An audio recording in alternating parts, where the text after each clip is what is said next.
गुर्वे गौरचन्द्राय राधिकाय तदालये कृष्णाय कृष्णभक्ताय तद्भक्ताय नमो नमः। वाञ्छाकल्पतरुभ्यश्च कृपा सिन्धुभ्य एव च पतितानां पावनेभ्यो वैष्णवेभ्यो नमो नमः। नमो महावदान्याय कृष्ण प्रेम प्रदायते कृष्णाय कृष्ण चैतन्य नाम्ने गौरतिशे नमः। हे कृष्ण करुणा सिंधु दीनबंधो जगतपते गोपेश गोपिका कांत राधा कांत नमस्तुते। तप्त कांचन गौरांगे राधे वृंदावनेश्वरी वृषभानुसुते देवी प्रणमामि हरिप्रिये। भक्त्या विहीनापराधलक्षये क्षिप्तश्च कामादितरङ्गमध्ये कृपामयि त्वां शरणं प्रपन्ना वृंदे नमस्ते चरणारविंदम। जय श्री कृष्ण चैतन्य प्रभु नित्यानंद श्री अद्वैत गदाधर श्रीवासादि गौर भक्त वृंद। हरे कृष्णा कृष्ण कृष्ण हरे हरे हरे राम राम राम हरे हरे। मैं सर्वप्रथम अपने गुरुदेव ओम विष्णुपाद अष्टोत्तर श्री श्रीमद् भक्ति वेदांत माधव गोस्वामी महाराज जी के चरण कमलों में अनंत कोटि दंडवत प्रणाम करती हूँ। तदनंतर नित्य लीला प्रविष्ट ओम विष्णुपाद अष्टोत्तर श्री श्रीमद् भक्ति वेदांत नारायण गोस्वामी महाराज जी के चरण कमलों में तथा नित्य लीला प्रविष्ट ओम विष्णुपाद अष्टोत्तर श्री श्रीमद् भक्ति वेदांत स्वामी महाराज जी के चरण कमलों में अनंत कोटि दंडवत प्रणाम अर्पण करती हूँ और उनसे अहेतु की कृपा हेतु याचना करती हूँ। हरे कृष्णा। तो कैसे हैं आप सभी लोग? आइए एक छोटा सा कीर्तन करते हैं, उसके बाद आज क्वेश्चन आंसर सेशन है, उसमें थोड़े से प्रश्नोत्तर आए हैं काफ़ी लोगों के, तो उनको देने का हम प्रयास करेंगे। निताय मोर जीवन धना निताय मोर जाति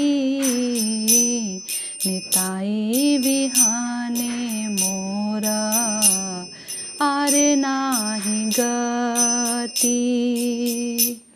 निताय मोर जीवन धना निताय मोर जाति निताय विहाने मोरा आरे नाही गति।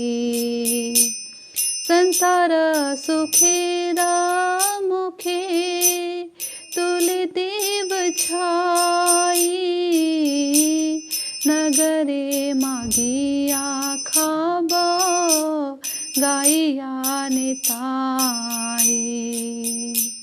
संसार सुखेरा मुखे तुले देव छाई नगरे मागिया खाबा गाइया निताई। जे देशे निताई नाई से देशे नयाबा निताई विमुख जनार मुख नाहेरी बा। गंगा जार पदा जला हर शीर धारे हे निताई ना भजिया दुख पे मारे। गंगा जार पदा जला हर शीर धारे हे निताई ना भजिया दुख पे मारे। लोचन बाले मोर निताई जे बाना ही माने अनला भेजाई तारा माज मुख खाने। लोचन बाले मोर निताई जे बाना ही माने अनल भेजाई तारा माज मुख खाने, अनला भेजाए तारा माज मुख खाने। निताय हे निताय हे निताय हे निताय हे। हरे कृष्णा। तो कैसे हैं आप सभी लोग? थोड़ा अचरज लगता है ना ये पूछना इस भौतिक संसार में कैसे हैं आप लोग, परंतु एक फॉर्मेलिटी सी होती है ना, पूछना होता है कि कैसे हैं आप सभी लोग। वैसे पूछना भी चाहिए कि कैसे हैं आप लोग इस भौतिक संसार में, ठीक से भजन चल रहा है कि नहीं, क्योंकि ये भौतिक संताप ताप हमें हमेशा मिलते रहते हैं। कभी कभी बीच बीच में थोड़ी सी खुशियों की जो है, जैसे रिमझिम रिमझिम बारिश होती है ना, उसमें तपता हुआ ग्रीष्म ऋतु से जलता हुआ शरीर, उसमें रिमझिम रिमझिम बारिश हो जाए, ऐसा ही इतना ताप संताप से दग्ध हमारा तन मन, उसमें थोड़ी सी जो है जो सुख का आभास मात्र है वो बौछार हो जाती है, तो हमें ऐसा लगता है कि हम सुखी हैं, परंतु वास्तव में हम सुखी नहीं होते। इसलिए ये पूछना कि आप कैसे हैं, तो इस पर हमें सोचना चाहिए कि सच में क्या हम ठीक से हैं इस संसार में या नहीं, क्योंकि ये अभी तो घोर कलयुग आया है भी नहीं है, अभी तो कलयुग चल रहा है। जब घोर कलयुग आएगा तो उसमें और भी हालत जो है बिगड़ सकती है। तो इसलिए पूरा पूरा प्रयास करना चाहिए कि जल्द से जल्द हम इस भौतिक संसार से निकल सके। भौतिक संसार से निकलने का केवल एक ही उपाय है, वो है भगवान की कथाएं, उनका नाम। भगवान की भक्ति करने से ही हम इस संसार रूपी भव सागर से बाहर निकल सकते हैं। आइए, कुछ लोगों ने प्रश्न पूछे हैं, मैं कल उनका प्रश्न उत्तर नहीं दे पाई थी, तो मेरे पास मैसेज भी आए थे कि आपने संडे जो है क्वेश्चन आंसर सेशन नहीं लिया, तो आज ले लेते हैं। ये पहला प्रश्न है, गाजियाबाद से आया है। इन्होंने प्रश्न पूछा है कि मेरे जो गुरुजी हैं वो शरीर छोड़कर जा चुके हैं, जिसकी वजह से घर में बहुत, उनके जाने के बाद घर में बहुत अशांति होने लगी है। क्या करूं, मन बहुत परेशान रहता है। तो ये प्रश्न नाम नहीं लिखा है, गाजियाबाद से है। देखिए, आपने जो लिखा है कि आपके गुरुजी जो हैं वो शरीर छोड़कर जा चुके हैं, अब प्रत्यक्ष आंखों से, नेत्रों से आप उन्हें नहीं देख पा रही हैं, और उनके जाने के बाद आपके घर में अशांति रह रही है। तो पहले तो मैं ये पूछना चाहती हूँ, ये आप कौन सी शांति ढूंढ रही हैं? अगर आप भौतिक शांति ढूंढ रही हैं तो भूल जाइए कि इस भौतिक जगत में, इस दुखालय संसार के अंदर आपको शांति मिलने वाली है, क्योंकि ये शांति तो केवल और केवल भगवान की भक्ति करने से ही मिल सकता है। गुरु वो है, गुरु किसने कहते हैं? शास्त्र बताते हैं, तद विज्ञानार्थ स गुरु में अभिगच्छेत समित पाणी श्रोत्रियम ब्रह्मनिष्ठम।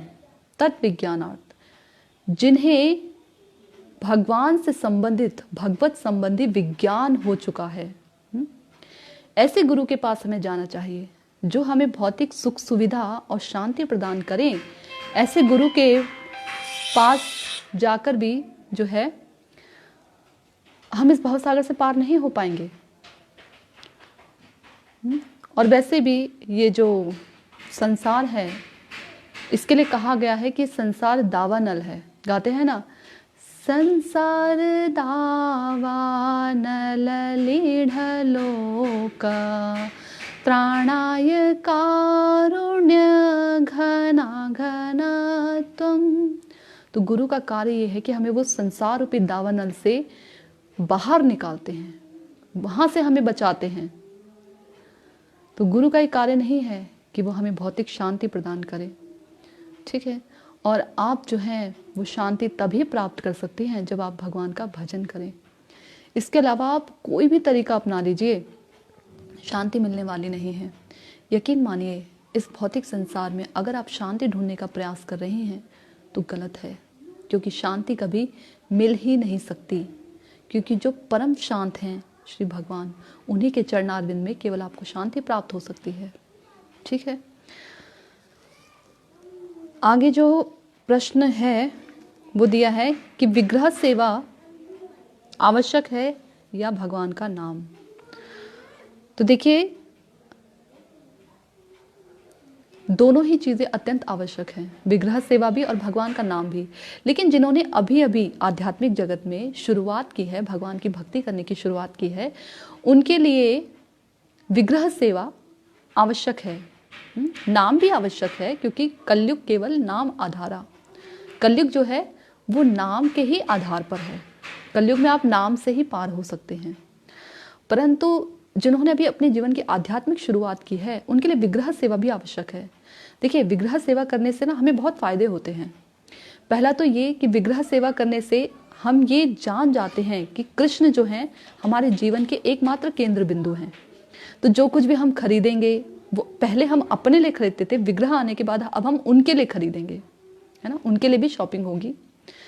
और मन भी जो है इधर उधर विचलित रहता है ना, तो मन भी स्थिर रहने लग जाता है। विग्रह सेवा करने से हमारी काफ़ी चीज़ें जो हैं संतुलित हो जाती हैं। हमारा जो टाइम मैनेजमेंट है वो भी बन जाता है। हम नियम पर, समय पर उठना शुरू करते हैं, क्योंकि भगवान की सेवा तो सुबह उन्हें जगाना होता है ना, तो हर कार्य उनके लिए करना ही पड़ता है। घर में अगर विग्रह हैं तो आपको उनकी सेवा करनी ही पड़ेगी। ऐसा नहीं है कि आपने घर में विग्रह रख लिया और सुबह शाम उन्हें दिया बाती दिखा दिया, हो गया। 3 समय आपको उन्हें भोग लगाना ही पड़ेगा, स्नान उन्हें करवाना ही पड़ेगा, वस्त्र उनके बदलने ही पड़ेंगे, उन्हें विश्राम के समय विश्राम देना ही पड़ेगा, है ना। तो क्या होगा, आपकी जो मानसिकता जो इधर उधर जाती थी, अब उनकी सेवा करने के लिए जुड़ने लगेगी। आप सोचेंगे कि उनके लिए क्या बनाना है, उनके लिए खरीद के लाना है, कोई नया मौसमी फल आया है तो उनको देना है। तो ये सब चीज़ें जो हैं, विग्रह के घर पर आने से गृहस्थ व्यक्ति को, खासकर गृहस्थ लोगों को अपने घर में श्री विग्रह जरूर स्थापित करना चाहिए। इसलिए उनका टाइम भी मैनेजमेंट होता है। सुबह उठने की जल्दी आदत पड़ जाती है, समय पर सोने की आदत पड़ जाती है, क्योंकि सुबह जल्दी उठना है ना। और विग्रह सेवा करने से धीरे धीरे क्या होता है, जो हमारा मन भी है वो भगवान की तरफ लगने लगता है, उनके नामों में लगने लगता है, स्थिर होने लगता है। विग्रह सेवा करने से हमें जो है हमारी सुकृतियाँ इकट्ठी होती हैं, और विग्रह से ना हमारा एक आत्मिक अटैचमेंट भी हो जाता है। ये हमारे हैं, ये जो घर में जो विग्रह हैं, राधा कृष्ण हैं, ये हमारे अपने स्वजन हैं, ये हमारे घर के सदस्य हैं, ये सोचने हम लग जाते हैं। एक पर्सनल अटैचमेंट हो जाता है। सोचने लग जाते हैं कि उन्हें भी ठंड लग रही होगी, उन्हें भी गर्मी लग रही होगी, हाँ अभी पंखा चला दें, अभी ठंड का मौसम है तो उन्हें गर्म कपड़े पहना दें, उनके लिए हीटर चला दें। तो इस तरीके से क्या होता है, उनके प्रति एक आत्मीयता बनती है। ऐसे विग्रह सेवा, और कहा भी जाता है कि विग्रहों की सेवा ममता युक्त होकर करनी चाहिए। तो हृदय में एक आध्यात्मिक रूप से भगवान के प्रति जो ममता है वो पनपने लगती है। विग्रह सेवा से ये फल होता है। और नाम तो खैर है ही, कलयुग का जो आधार है वो नाम ही है। और एक बात और है, नाम, जो कुछ भी हम सेवा करते हैं, विग्रह सेवा है या कोई और सेवा है, स्तव स्तुति कर रहे हैं, पाठ कर रहे हैं, कुछ भी हम कर रहे हैं, यदि हम उसमें नाम को नहीं जोड़ रहे हैं, भगवान के नाम को नहीं जोड़ रहे हैं, तो वो सब कुछ अधूरा है, उसका फल पूर्ण रूपेण प्राप्त नहीं होगा। क्यों? क्योंकि कभी कभी विग्रह सेवा करते समय यकीनन हमसे कुछ ना कुछ अपराध होता ही है। कभी हम अस्थिर चित्त से अगर भगवान की सेवा की जाती है तो वो एक अपराध के अंदर आता है। जो मन है वो पूरी तरह से भगवान की सेवा में लगा रहना चाहिए। जब हम उन्हें धूप दिया दिखा रहे हैं या कुछ और उनकी सेवा कर रहे हैं, यदि मन इधर उधर विचलित है, ठीक ढंग से स्थिर चित्त होकर हम भगवान विग्रह की सेवा नहीं कर पा रहे हैं, तो ये अपराध के अंदर आता है। तो जो हम नाम ले रहे हैं वो हमारे इन जो सेवा अपराध हैं उनको कम करता है, उनको एक तरीके से खत्म करता है सेवा अपराध करते करते। परंतु यदि जानबूझकर अपराध किए जाएं कि नाम करने से तो ये सारे सेवा अपराध खत्म हो जाते हैं, और जानबूझकर सेवा में वो अपराध किए जाएं लगातार, तो फिर वो वज्र के समान बहुत ही कठोर हो जाते हैं, फिर वो नाम लेने से भी नहीं जाते। ठीक है, इसलिए दोनों ही बहुत आवश्यक हैं। परंतु यदि आपके जीवन, आध्यात्मिक जीवन की अभी अभी शुरुआत हुई है, तो विग्रह सेवा करना आपके लिए अच्छा रहेगा। और साथ में भगवान का नाम लेना भी ज़रूरी है, क्योंकि इससे जो है हमारे जो चित्त रूपी दर्पण है उसका मार्जन होता है। चेतो दर्पण मार्जनम भव महादावग्नि निर्वापणम। चित्त रूपी दर्पण का धीरे धीरे जो है मार्जन होता है। अगला प्रश्न है, भक्तों का संग नहीं कर पाती सब समय, तो क्या किया जाए, कैसे भक्तों का संग किया जाए। देखिए विनीता जी, संग का अर्थ होता है सम्यक रूप से गमन करना। स यानी सम्यक, ग यानी गमन करना, संग कहा जाता है। सम्यक रूप से गमन करने को ही संग कहा जाता है। तो यदि आप ये सोच रहे हैं कि सब समय शुद्ध भक्तों के संग में रहा जाए, यानी उनके साथ उठा बैठा जाए, उनके साथ खाना पीना हो, सब कुछ उनके साथ में हो, तो ये संभव नहीं होता। 24 घंटे आप किसी के साथ में नहीं रह सकती। तो फिर संग कैसे किया जाए। कहा जाता है ना, हमें हमेशा शुद्ध भक्तों का संग करना चाहिए। तो कैसे संग करें उनका, यानी कि कहने का अर्थ है, शास्त्रों में ये कहा गया है, जो शुद्ध भक्तों के संग की बात कही गई है, कहने का अर्थ है उनके आचरण और उनके विचारों को ग्रहण किया जाए। आप बहुत दूर बैठी हैं शुद्ध भक्तों से, मान लीजिए बहुत दूर हैं, आपको संग नहीं प्राप्त हो रहा, तो हमारे गुरुजन ने, हमारे आचार्यजनों ने ऐसे सुंदर सुंदर ग्रंथ लिखे हैं और उसमें ऐसे विधि निषेध लिखे हैं भक्ति को, जो बढ़ाते हैं, जो भक्ति को प्रबल करते हैं। तो अगर हम उन नियमों का पालन करते हैं, अपने गुरु के दिए गए आदेशों का पालन करते हैं, तो वो सम्यक रूप से उनका संग करना ही होगा। संग करने का मतलब ये नहीं है कि आप हमेशा उनके साथ जुड़ी रहें। देखिए, यदि एक मच्छर है, वो अगर किसी महाभागवत को काट ले, तो इसका मतलब ये नहीं कि मच्छर भी महाभागवत बन जाता है। क्योंकि खून जो है इधर से उधर ट्रांसफर हो गया ना, तो इसका मतलब ये तो नहीं कि मच्छर महाभागवत बन गया। अब उसके हृदय में जो है भगवान की लीलाएं स्फुरित होने लग गई, वो मरने के बाद धाम चला जाएगा, ऐसा तो नहीं है ना।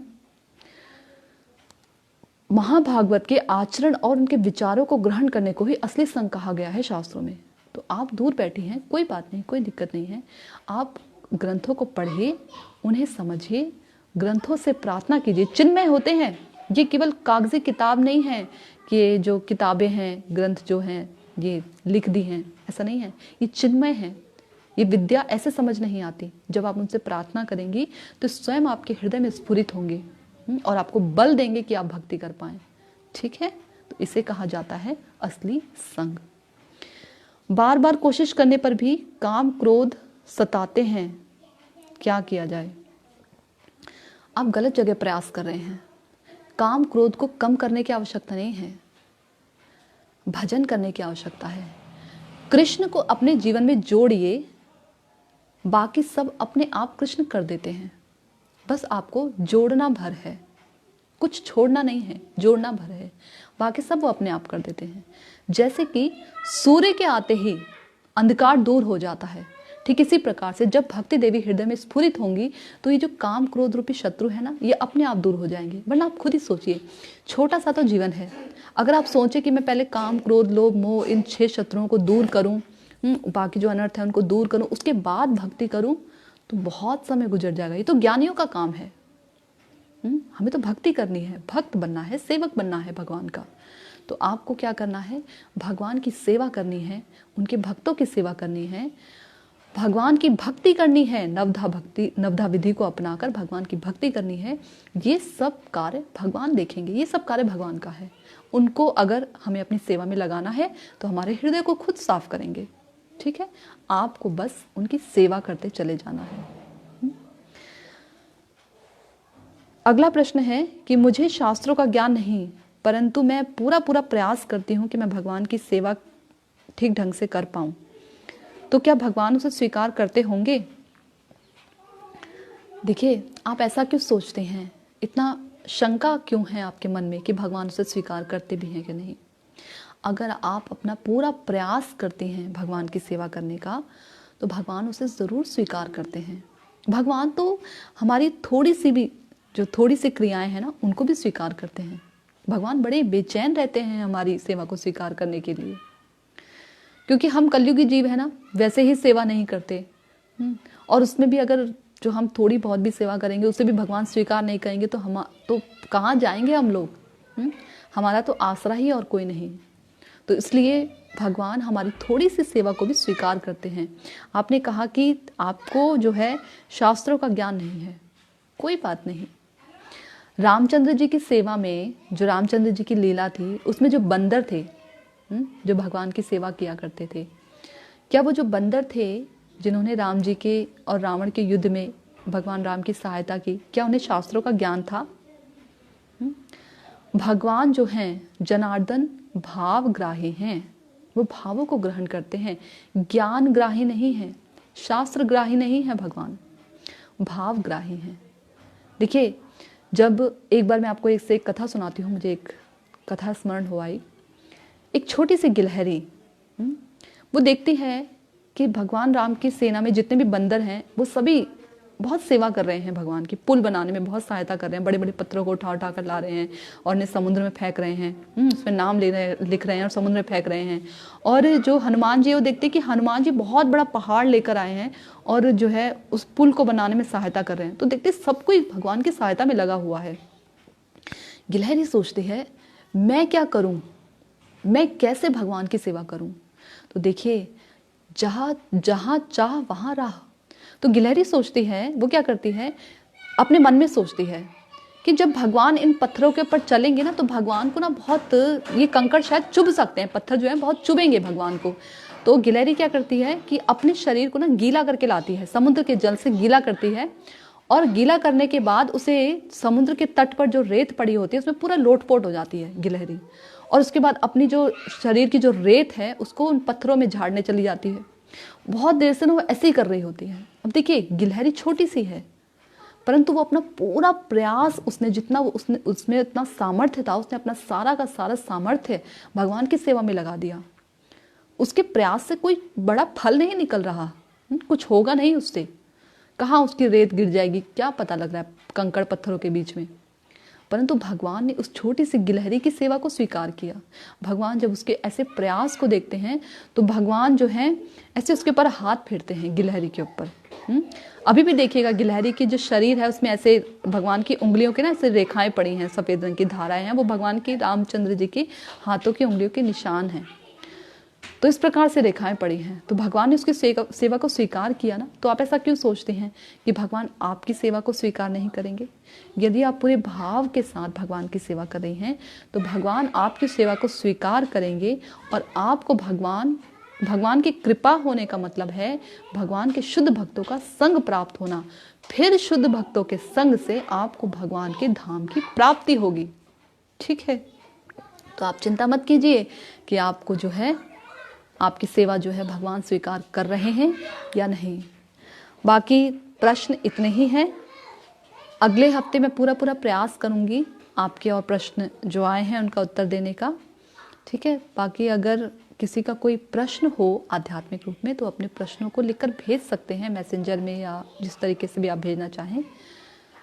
बाकी हरे कृष्णा। वांछाकल्पतरुभ्यश्च कृपा सिंधुभ्यश्च पतितानां पावनेभ्यो वैष्णवेभ्यो नमो नमः। श्री गुरुदेव की जय।